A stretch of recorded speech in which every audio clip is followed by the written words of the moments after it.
बागबारा में राहुल गांधी ने किया चुनावी सभा को संबोधित। रोजगार, महंगाई और जाति जनगणना पर मोदी सरकार पर किया हमला। कहा, झारखंड में सरकार बनते ही महिलाओं के खाते में खटाखट 2500 रुपये पहुंचेगी। धनबाद जिले के बागमारा विधानसभा के माटीगढ़ में बागमारा कांग्रेस प्रत्याशी जलेश्वर महतो और अन्य उम्मीदवारों के पक्ष में चुनावी जनसभा का आयोजन किया गया, जहां कांग्रेस नेता राहुल गांधी ने झारखंड चुनावों के मद्देनजर जनता को संबोधित किया। इस कार्यक्रम में कांग्रेस के प्रमुख नेता महासचिव वेणुगोपाल राय, पूर्व केंद्रीय नेता प्रतिपक्ष अधीर रंजन चौधरी, प्रदेश अध्यक्ष केशव महतो कमलेश, झारखंड प्रभारी गुलाम अहमद मीर, पूर्व प्रदेश अध्यक्ष राजेश ठाकुर, धनबाद विधानसभा से कांग्रेस प्रत्याशी अजय दुबे सहित कई अन्य वरिष्ठ नेता मौजूद रहे।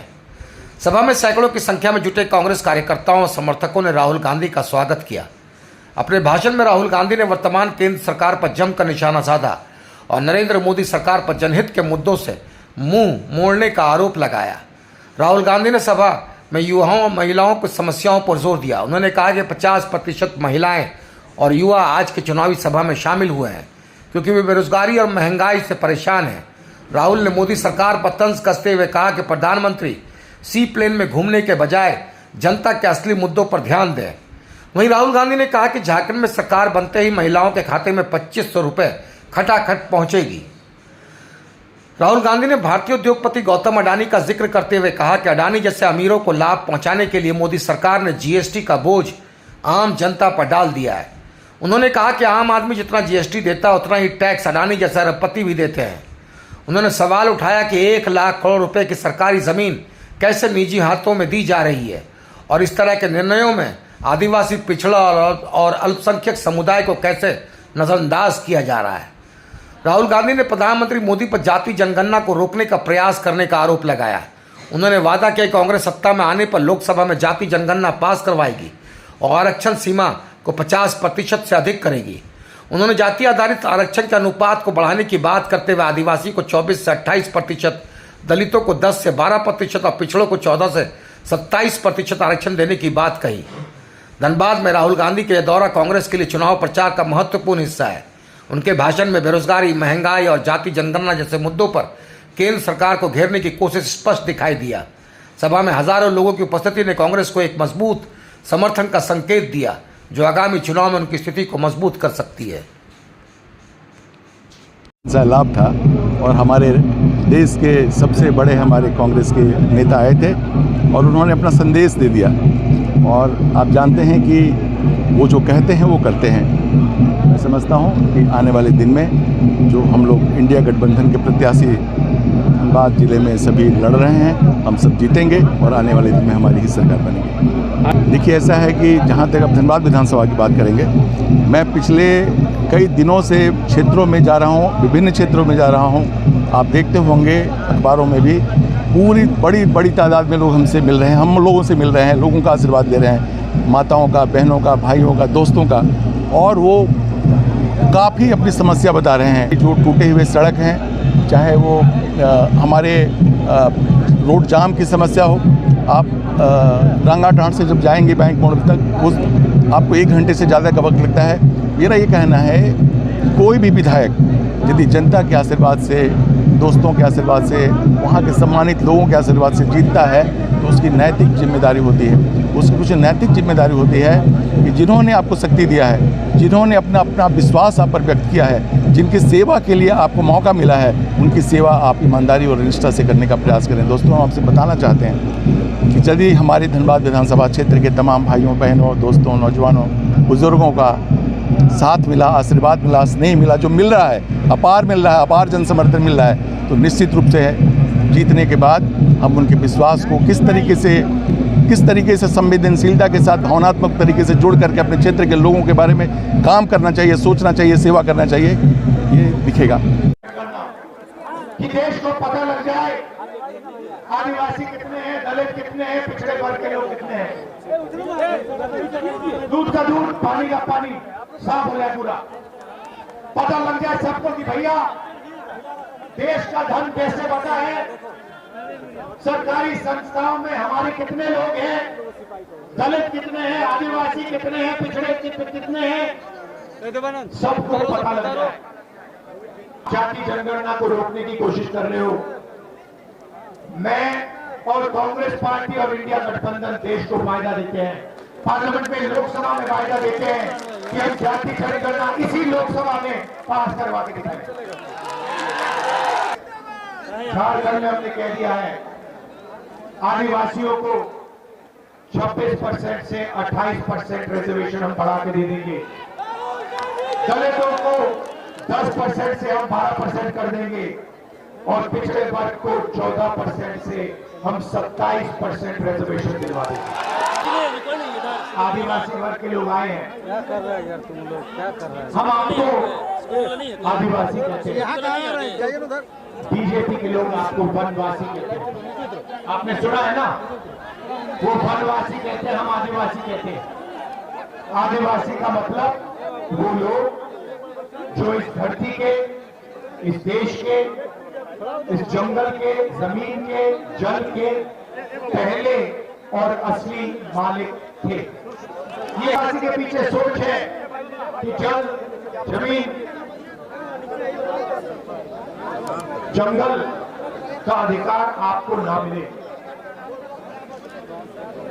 जो आपका है वो आपसे छीन लिया जाए और आपको जंगल में रखा जाए।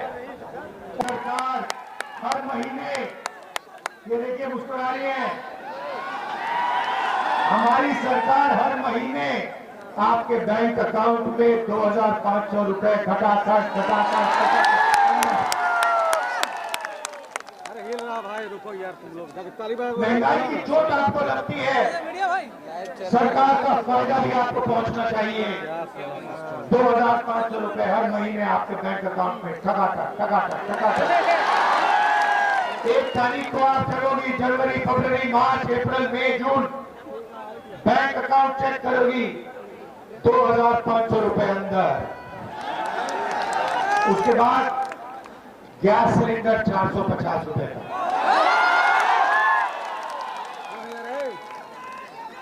450 रुपए का गैस सिलेंडर, 2500 रुपए बैंक अकाउंट के अंदर।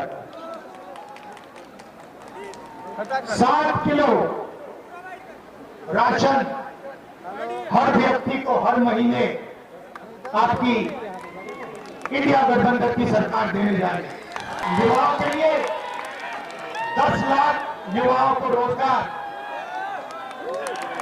500 एकड़ का इंडस्ट्रियल पार्क और डिग्री कॉलेज झारखंड के हर ब्लॉक में और प्रोफेशनल कॉलेज हर डिस्ट्रिक्ट में हमारी सरकार बनाने जा रही है। देखते हो जितना टैक्स हिंदुस्तान के गरीब लोग देते हैं उतना ही अडानी जी देते हैं। आप शर्ट खरीदते हो, जितना टैक्स आप देते हो उतना गौतम अडानी देता है। ये पूरा टैक्स का जो ढांचा है हिंदुस्तान के गरीब लोगों से पैसा लेने का तरीका है। आप देखिए अडानी जी अरबपति है,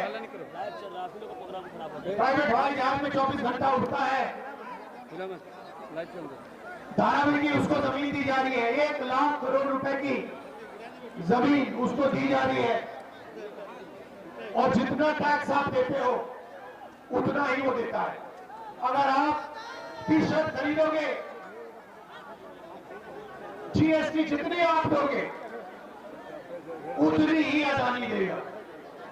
तो ये नरेंद्र मोदी जी ने जीएसटी का सिस्टम बनाया है, ये गरीबों से चोरी करने का सिस्टम है। और इस देश में गरीब कौन है मैं आपको बता देता हूं।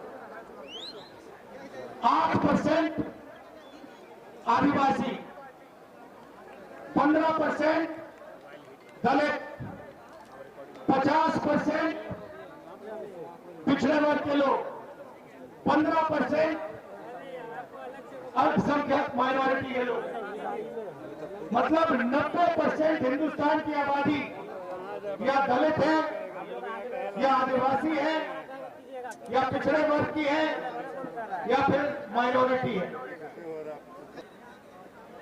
हिंदुस्तान का प्रधानमंत्री गरीबों के पास जाता ही नहीं है। किसानों के पास, आदिवासियों के पास, दलितों के पास, पिछड़ों के पास वो कभी नहीं जाते हैं। वो सिर्फ अदानी जी के साथ, अंबानी जी के साथ जाते हैं। भैया आपने बताया देश में गरीब लोगों के घर में शादी होती है ना, नरेंद्र मोदी जी अंबानी की शादी में चले गए, किसी गरीब व्यक्ति की शादी में कभी गए? क्योंकि वो उनके हैं, वो आपके नहीं है। ये सच्चाई है। तो कौन बनाते हैं?